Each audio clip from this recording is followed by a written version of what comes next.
Hi, I'm Sarah from The Upcoming. Such a pleasure to have you here with us at Sundance London. Maybe for people who don't know anything about your film, what can they expect if they watch Fire of Love? A lot of volcanoes, a love story between two idiosyncratic volcanologists named Katya and Maurice Kraft, story of existentialism, creation, destruction, hopefully some laughs, and a real feeling of adventure. How did you first discover their story and decide that this was fertile ground to make a documentary feature about it? So Shane and I were actually working on the last film that we made before Fire of Love, a film called The Seer and the Unseen.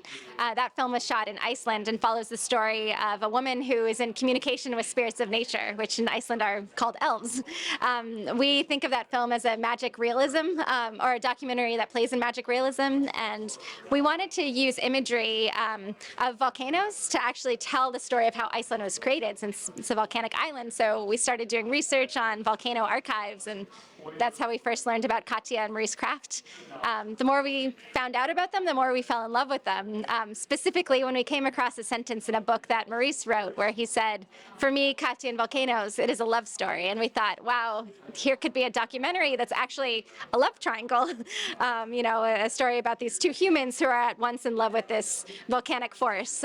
So we thought, what a playful thing to do, especially during a time of lockdown, which is when we started making the film. Tell us about, the logistics of putting this together.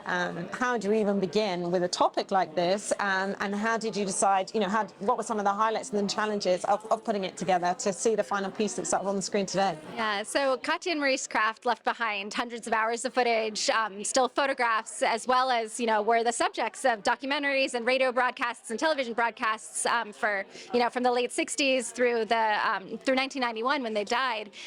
So it was truly this vast archive, and you can make many, many films out of that archive.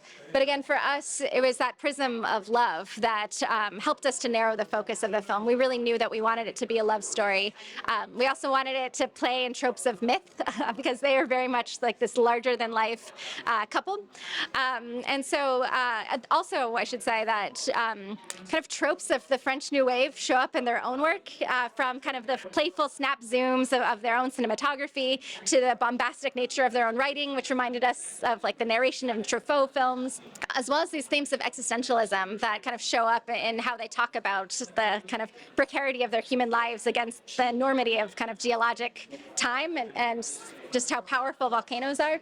And so those are all themes in French New Wave films. And so that kind of aesthetic helped us to kind of shape our own playful approach to putting together the film. Just as we were trying to understand what they were doing out there studying volcanoes and recording it, we realized that the film was in large part about understanding and about the pursuit of understanding and getting closer and closer to knowledge and truth, even though we can never fully understand.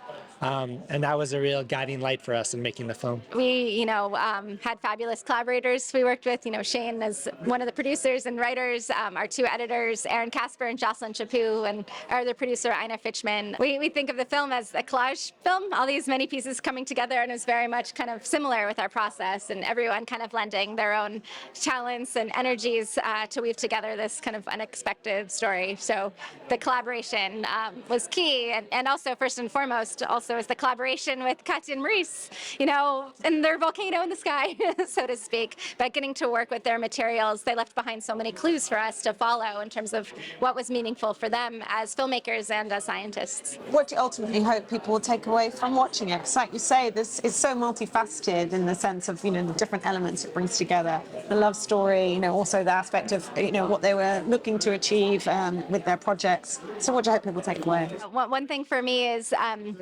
I'm so moved by how just profoundly kind of sentient volcanoes are and all life on this planet.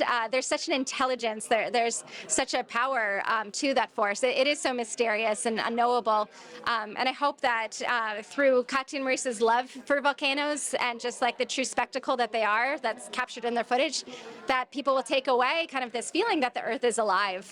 And by doing so, that they'll fall in love with it themselves, therefore care about it, have kind of an awe and a respect at a time when we absolutely need people to be doing so. Just to ask ourselves what it is to live a meaningful life and die a meaningful death, and how to do that in collaboration and in love, how to love one another and care about the earth. And what does it mean to you both to have your film here at Sundance London? And I guess people watching it on a big screen, which unfortunately, has been too rare these last few years. Yeah, I think it's always a dream to be able to have something you work on for so long and invest so much of your own heart and soul, to have that in dialogue with your audience and to be able to experience the response and have these types of conversations and conversations with audience members. It's a large part of what fuels the drive to do this. And so it's a real pleasure and an awakening of that initial urge to be filmmakers, to have that interpersonal relationship. Just to add, Sundance is such a dream in so many ways. The Sundance community, both the festival as well as the Institute, has been such a meaningful place for us as filmmakers for so many years.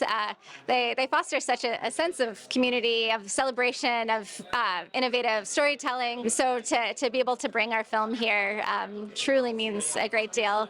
It was one thing to have the film premiere in January at Sundance, but it was virtual. And while there's wonderful things about that, for example, many people got to see it online and they might have never had access to beforehand, and that was fabulous. But to be here in London with in-person audiences, it's very special for us. It really means a great deal. And in particular, festivals like this, in terms of giving a platform to different kinds of film, and it feels like more and more now we're seeing female directors kind of enter into the documentary sphere, which you could say arguably was kind of one of the last really to kind of be a bit more diverse. So how do you see the kind of landscape in terms of, opportunities and the role of festivals like this to help broaden our perspectives? No, I'm tremendously grateful for festivals, especially festivals like Sundance that have such power in determining the career of filmmakers. It's no secret that Sundance, they're gatekeepers of sorts, and I'm profoundly lucky that Fire of Love made the selection. I've had an extremely difficult time as a woman filmmaker. It's taken a very, very long time to actually be a director. I've really worked my way up, and I've been so grateful to collaborate with amazing men and women in the industry.